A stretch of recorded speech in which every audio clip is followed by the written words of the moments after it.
Hello everyone, नमस्ते। अहिले चाहिँ बेलुकाको 8 बजिरहेछ अनि म चाहिँ एकदमै एक्साइटेड अनि खुसी हुँदै चाहिँ कपडाहरू प्याकिङ गरिरहेको छु क्या।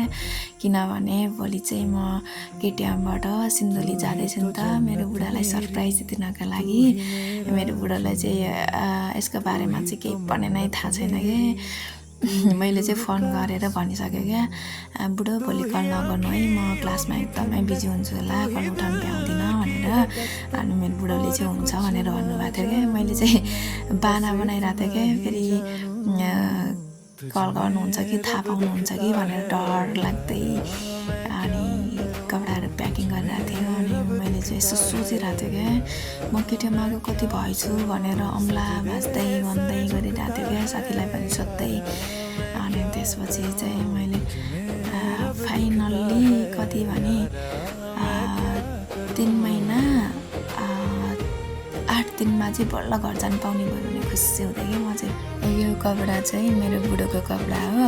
मेरो बुढोले चाहिँ अनलाइनमा देख्नु भएर मन परेर चाहिँ तिमीसँग पैसा छ भने किनेर गाडीमा हालिदेऊ न है भनेर भन्नुभएको थियो क्या। यो कपडाको पसल चाहिँ फेरि उहाँ बसन्तपुरमा रहेछ क्या। अनि ड्राइभ गरेर बसन्तपुर पुगेर यो कपडा लिएर आएँ मैले चाहिँ मेरो बुढोको लागि।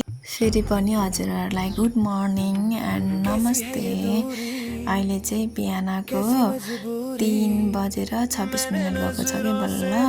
म चाहिँ रातिको 2 बजेतिर नै बिम्जेछु। अनि त्यसपछि चाहिँ निन्द्रै नलागेर म चाहिँ टिकटकमा 1 घन्टा जति भिडियो हेरेँ। अनि त्यसपछि बल्ल 3:30 भएछ।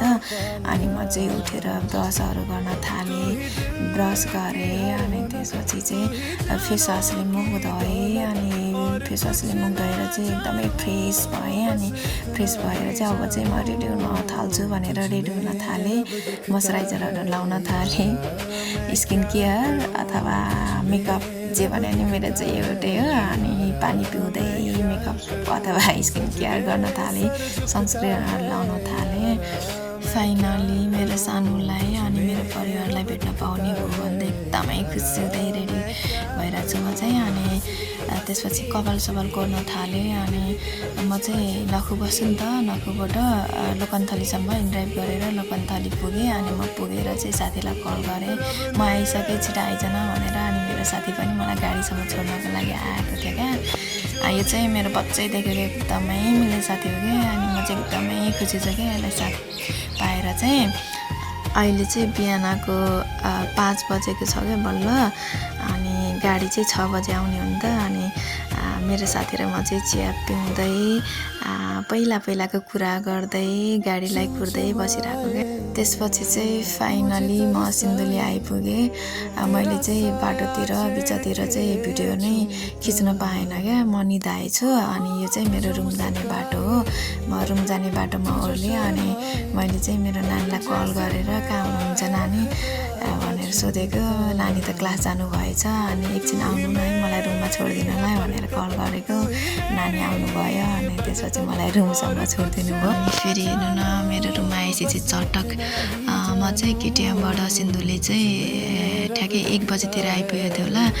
लगभग त्यस्तै 6 घन्टा जति चाहिँ लाग्यो होला केटिएमबाट सिन्धुली आइपुग्नु। अनि रुममा आएर चाहिँ मेरो बुढोलाई पर्खिरहेको क्या। मेरो बुढोको काम चाहिँ अहिले बाहिर छ नि त। अनि ठ्याक्कै 5 बजीतिर आइपुग्नुहुन्छ भनेर म चाहिँ कुरिरहेको क्या। अनि त्यसपछि चाहिँ फाइनल्ली मेरो बुढो आउनुभयो। अनि त्यसपछि चाहिँ म कुरिरहेको ढुकामा लुकिरहेको, मेरो बुढो आउनुभयो होला भनेको त नानी पो आउनु भएछ क्या फेरि। अनि त्यसपछि चाहिँ बल्ल मेरो बुढो आउनुभयो। हेर्नु न त्यहाँ म चाहिँ फेरि बच्चा जस्तो रमाएर यति खुसी भएन मेरो सानोलाई भेटेर म चाहिँ।